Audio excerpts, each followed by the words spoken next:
ناظرین آگے بڑھیں اور آپ کو بتائیں کہ وزیر دفاع خواجہ آصف نے کہا ہے کہ پیپلز پارٹی اور مسلم لیگ نون مل کے اس حکومت کے باقی 3 سال مکمل کریں گے. جب نئے الیکشن آئیں گے پھر دیکھیں گے کہ اتحاد کر کے الیکشن لڑنا ہے یا علیحدہ الیکشن لڑنا ہے. اگر کوئی اختلافات ہیں تو ان کو حل کر لیا جائے گا. اس وقت جو سیاسی فضا ہے وہ اس بات کی متقاضی ہے دونوں جماعتیں مشکلات کا حل مل کے ڈھونڈیں. پیپلز پارٹی اور مسلم لیگ نون کے تعلقات میں کئی سال سے ایک استحکام آیا ہوا ہے. سیاسی جماعتوں اور اتحادیوں میں بھی اختلافات ہوتے ہیں. وہ ابھی ABN نیوز سے خصوصی گفتگو کر رہے تھے. پیپلز پارٹی اور PMLN جو ہے وہ مل کے اس حکومت کو باقی جو ہمارے تقریباً 3 سال جو رہ گئے ہیں اس میں ہم مکمل کریں گے. الیکشن آئیں گے, جب نئے الیکشن آئیں گے پھر دیکھیں گے کہ اتحاد کر کے الیکشن لڑنا ہے, علیحدہ الیکشن لڑنا ہے. وہ بھی پریشانی ہوتی ہے, ہونی چاہیے, زندگی کی علامت ہوتی ہے. ہم پیپلز پارٹی کے ساتھ حکومت بنانے کے حق میں نہیں ہیں. سیکرٹری جنرل PTI سلیمان اکرم راجہ کہتے ہیں کہ اگر پیپلز پارٹی عدم اعتماد لاتی ہے تو ہم ساتھ دیں گے. پیپلز پارٹی کے ساتھ حکومت بنانے میں کوئی دلچسپی نہیں رکھتے. پریس کانفرنس کے دوران سلیمان اکرم راجہ نے کہا کہ اگر آئین کا دفاع کرنے والا کوئی نہ رہے تو کوئی حق محفوظ نہیں رہتا. سویلین کا ٹرائل فوجی عدالت میں آئینی اصولوں کے منافی ہے. سپریم کورٹ واضح کر چکی تھی کہ سویلین کا ٹرائل فوجی آفیسر نہیں کر سکتا. ناظرین, قومی اسمبلی میں اپوزیشن لیڈر کی نامزدگی کا معاملہ. ذرائع کے مطابق پاکستان تحریک انصاف کی پارلیمانی پارٹی کا محمود چکزئی اور علامہ راجہ ناصر عباس کے فیصلے پر تاحال عمل درآمد نہ ہو سکا. گزشتہ روز PTI پارلیمانی پارٹی میں دونوں رہنماؤں کو اپوزیشن لیڈر نامزد کرنے کا بانی چیئرمین کا پیغام دیا گیا. بانی چیئرمین کے احکامات پر عمل درآمد کے حوالے سے سلیمان اکرم راجہ اور عامر ڈوگر سرگرم ہیں.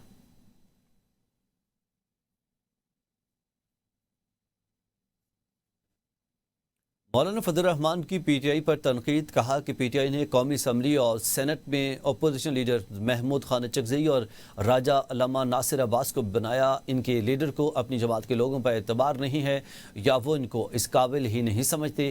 وزیر اعلیٰ KP نے علی امین گنڈاپور نے صوبہ برباد کر دیا ہے. میں سمجھتا ہوں کہ علی امین گنڈاپور کو ایک دن بھی نہیں رہنا چاہیے. بات کریں سپریم کورٹ. اسلام آباد ہائی کورٹ کے 5 ججز کی آئینی درخواستیں ابتدائی سماعت کے لیے منظور. اسلام آباد ہائی کورٹ کے 5 ججز کی درخواستوں کو نمبر الاٹ کر دیا گیا. جسٹس محسن اختر کیانی اور جسٹس بابر استاد نے الگ الگ آئینی درخواست دائر کی تھی. جسٹس اعجاز اسحاق اور جسٹس سمر رفت امتیاز کی جانب سے بھی درخواستیں دائر کی گئی تھیں. درخواستیں آئین کے آرٹیکل 184(3) کے تحت دائر کی گئیں. 5 ججز نے چیف جسٹس سرفراز ڈوگر کے انتظامی فیصلوں کو چیلنج کیا تھا.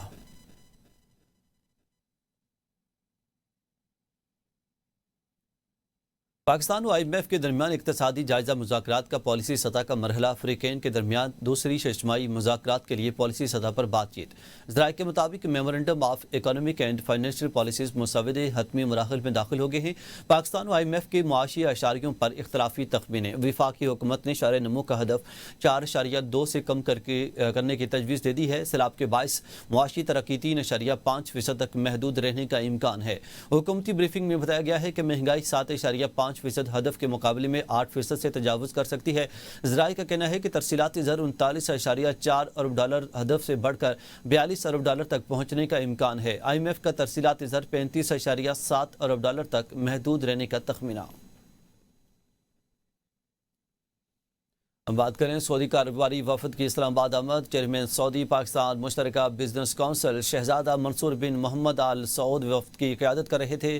ترجمان دفتر خارجہ نے مطابق سعودی وفد پاکستانی قیادت سرکاری حکام اور کاروباری برادری سے اہم ملاقاتیں کرے گا. ملاقاتوں میں دو طرفہ تجارت اور سرمایہ کاری اور اقتصادی شراکت داری کے فروغ پر تبادلہ خیال کیا جائے گا. سعودی وفد ایوان صنعت و تجارت اور بڑے بزنس گروپس کے نمائندوں سے بھی ملاقاتیں کرے گا. دونوں کے درمیان اقتصادی اور سرمایہ کاری شراکت داری مزید مضبوط ہوگی. بات چیت میں سعودی ویژن 2030 اور پاکستان کے ترقیاتی ایجنڈے کے تحت تعاون کو فروغ دینے پر خصوصی توجہ دی جائے گی. ناظرین, PDM میں پنجاب نے دریائے ستلج میں گنڈا سنگھ والا کے مقام پر سیلابی صورتحال کے پیش نظر الرٹ جاری کر دیا ہے. ادارے کے مطابق آئندہ 2 روز کے دوران اس مقام پر درمیانے درجے کے سیلاب کا امکان ہے. DG PDM میں عرفان علی کاٹھیا کے مطابق اس وقت دریائے ستلج میں نچلے درجے کے سیلابی صورتحال موجود ہے. وزیر اعلیٰ پنجاب کی ہدایت پر صوبے بھر کے کمشنرز اور ڈپٹی کمشنرز کو الرٹ رہنے کی ہدایات جاری کر دی گئی ہیں. مزید برآں محکمہ صحت, آبپاشی, تعمیر و مواصلات, لوکل گورنمنٹ اور لائف سٹاک کو بھی الرٹ پر رہنے کی ہدایت کی گئی ہے تاکہ کسی بھی ہنگامی صورتحال سے نمٹا جا سکے۔ پی ڈی ایم میں ترجمان کا کہنا ہے کہ دریائے ستلج اور راوی میں پانی کے بہاؤ کا انحصار بھارت کی جانب سے آبی ذخائر سے پانی کے اخراج پر ہے۔ پی ڈی ایم نے شہریوں سے اپیل کی ہے کہ خراب موسم کے دوران احتیاطی تدابیر اختیار کریں اور کسی بھی ہنگامی صورتحال میں فوری طور پر پی ڈی ایم میں ہیلپ لائن 1129 پر رابطہ کریں۔ بنگلہ دیش کے ضلع وطن رہنما طارق رحمان نے 2 دہائیوں کے بعد وطن واپسی کا اعلان کر دیا ہے۔ وہ فروری میں ہونے والے انتخابات میں بی این پی کی قیادت کریں گے۔ غیر ملکی میڈیا کے مطابق بنگلہ دیشی ضلع وطن رہنما طارق رحمان نے وطن واپسی کا اعلان کر کے قیاس آرائیوں کا خاتمہ کر دیا۔ ان کے پارٹی کی بڑی حریف عوامی لیگ کو عبوری حکومت نے سیاسی سرگرمیوں سے روک رکھا ہے۔ رہنماؤں کے خلاف مقدمات چل رہے ہیں۔ بنگلہ دیش اور بھارت کے تعلقات کشیدہ ہیں۔ بھارت میں پناہ لینے والی سابق وزیر اعظم شیخ حسینہ کے وارنٹ گرفتاری جاری ہیں۔ طارق رحمان نے اعادہ کیا کہ اقتدار میں آنے پر وہ جمہوری اصلاحات اور آزادی اظہار کو یقینی بنائیں گے، میڈیا اور مخالفین پر لگائی گئی پابندیاں ختم کریں گے۔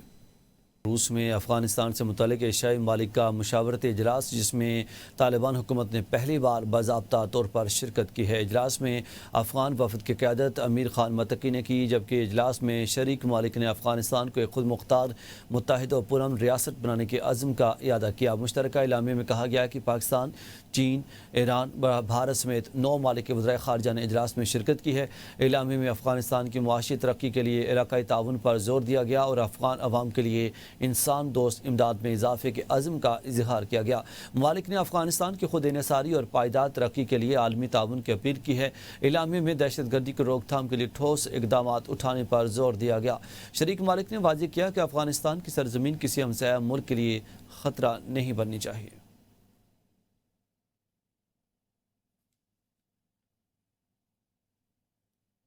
40,000 چوری شدہ فون چین سمگل کرنے والا بین الاقوامی گروہ بے نقاب ہو گیا ہے۔ برطانیہ کے میٹروپولیٹن پولیس نے 40,000 سے زائد چوری شدہ موبائل فونز چین سمگل کرنے والے بین الاقوامی گینگ کو پکڑ لیا ہے۔ اب تک 18 مشتبہ افراد گرفتار کیے جا چکے ہیں۔ 2,000 سے زائد فونز بھی برآمد کر لیے گئے ہیں۔ پولیس کے مطابق یہ برطانیہ میں موبائل فون چوری کے خلاف اب تک کی سب سے بڑی کارروائی ہے۔ تفتیش ایک متاثرہ شخص کے آئی فون کی ٹریکنگ سے شروع ہوئی، جو ہیتھرو ایئرپورٹ کے قریب ایک گودام میں ملا۔ گینگ لندن میں چوری ہونے والے نصف سے زائد فون بیرون ملک بھجوانے میں ملوث تھا۔ پولیس کے مطابق چوری شدہ فونز چین میں 4,000 پاؤنڈ تک فروخت ہوتے ہیں۔ یہ میٹ پولیس کی تاریخ کی سب سے بڑی کارروائی ہے۔ ویسٹ لندن کے نواحی علاقے سلاؤ میں سابق میئر کونسلر امجد عباسی کی جانب سے منعقد اس آل پارٹیز کشمیر کانفرنس میں برطانیہ بھر سے کشمیری رہنما اور کمیونٹی اراکین شریک ہوئے۔ شرکاء نے اس عزم کا اظہار کیا کہ کشمیری 3 امریکی سائنسدانوں کی فزکس کا نوبیل انعام دینے کا اعلان۔ 2025 کا نوبیل انعام مشترکہ طور پر جان کلارک، میشل ڈیوڈ اور جان مارٹینز کو دیا گیا ہے۔ ان سائنسدانوں نے 1980 کی دہائی میں کوانٹم میکینکس کے میدان میں تجربات سے اہم پیش رفت کی تھی۔